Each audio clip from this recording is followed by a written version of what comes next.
The National Minority AIDS Council welcomes you to World AIDS Day.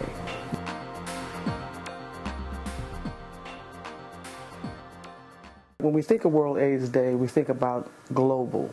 Those not only here but across the waters and other places.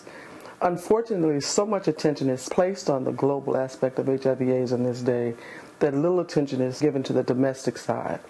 And for NMAC, for this day, we want to focus on the domestic side, which has been lacking for years, not only internally but externally as well. When you look at funds or resources in the United States, we've grown very little, where across the global network there have been many increases. That's not to negate the fact that they don't need those. But I think on this day what we need to do is to draw attention to the changing face of HIV/AIDS as well.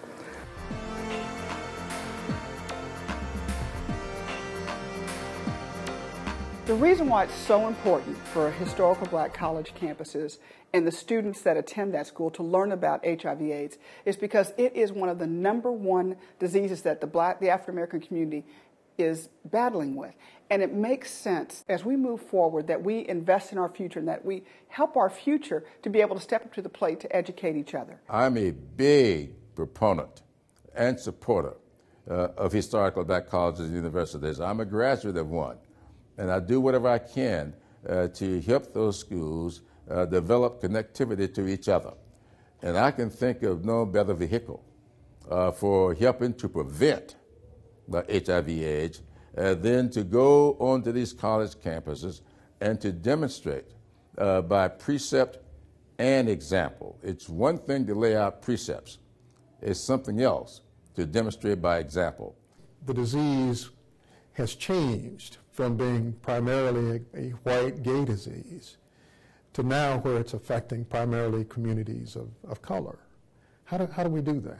Well, we can start with very young people to have conversations about HIV and AIDS and what it costs our community, because we're losing brilliant people every day to this. We're losing people who might make that pivotal contribution to our society.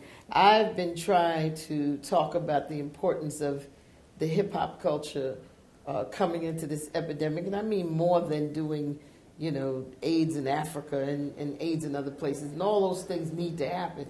But I've been talking about them actually doing workshops where they bring in other young people and talk that talk, rap that rap, and say what needs to be said. We need to be talking about it and giving advice, especially to our young people, so that they know how this disease is contracted. Testing, education, and counseling are all very, very important components. People found it easy to be silent on this subject, and I've always felt in my heart, had more of us really spoke up when we saw things that were wrong being done to other human beings, we would not be in the position that we are in right now. We can't continue to do the things we've done in the past. We must stop. And as I was told in talking to some of your experts, that it's a one-on-one situation. If you're a female, you say to the male, hey, check yourself, or have you check yourself. If you're a male, you say the same thing to the female, have you check yourself.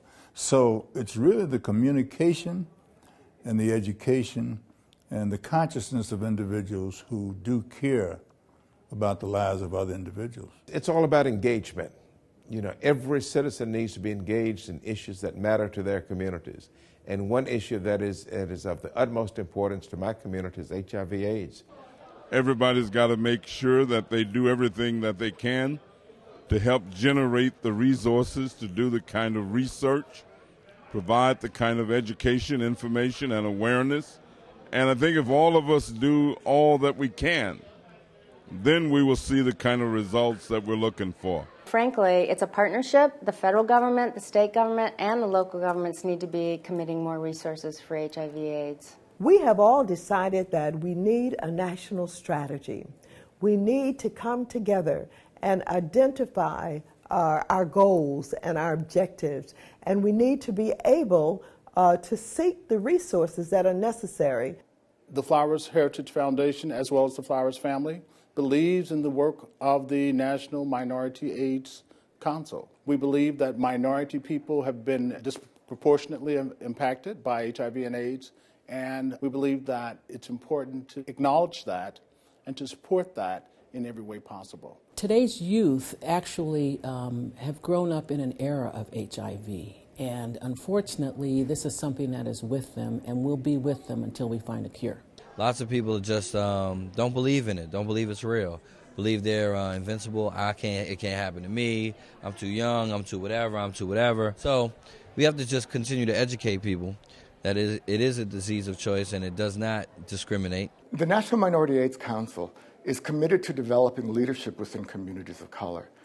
And our programs include research, they include government relations and conferences and technical assistance. And part of what we need to make this all happen is money.